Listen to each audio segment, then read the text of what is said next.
आज हम देखेंगे 1853 का चार्टर एक्ट।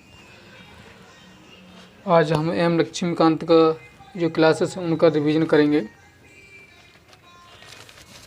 1853 के चार्टर एक्ट में पहली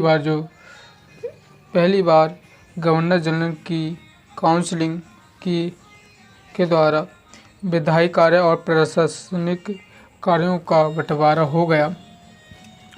गवर्नर जनरल हेतु नई विधान परिषद गठित हुई। सिविल सेवकों के लिए चयन के लिए खुली भर्ती प्रतियोगिता का प्रारंभ हुआ। पहली बार केंद्रीय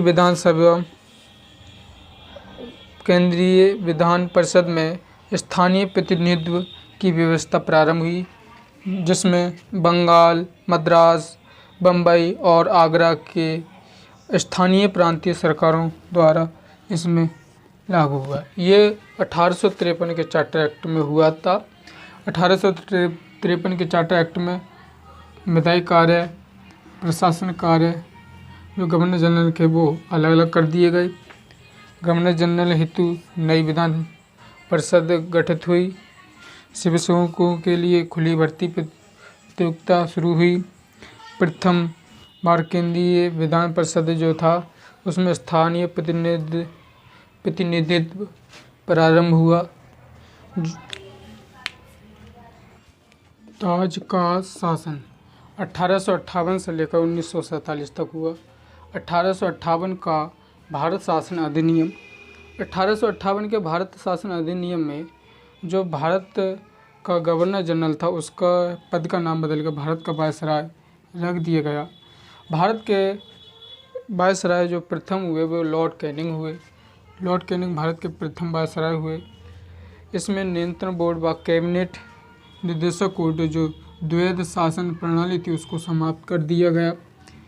भारत के जो राज्य सचिव थे वो ब्रिटिश कैबिनेट का सदस्य हुआ करता था, जो ब्रिटिश संसद के प्रति उत्तरदायी था और भारतीय शासन पर संपूर्ण नियंत्रण की शक्ति थी उसके पास। जो भारत का सचिव जो था उसके लिए 15 सदस्यीय परिषद का गठन हुआ जो उसके सलाहकार थे। 1861 के भारत परिषद अधिनियम। 1861 भारत परिषद अधिनियम के द्वारा वायसराय की परिषद में 3 भारतीय सदस्यों को नामांकित किया गया। ये नामांकित जो शामिल किया गया था 3 भारतीय सदस्यों को वो 1862 में किया गया था।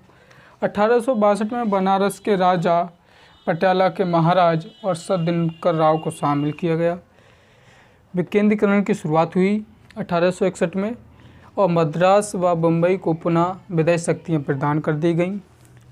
वायसराय द्वारा अध्यादेश जारी की जो अवधि थी वो 6 माह थी। वायसराय को कोई भी अध्यादेश जारी करना था अगर वो बिना काउंसिल के कर सकता था, वो उसकी अवधि कितनी थी? 6 माह थी।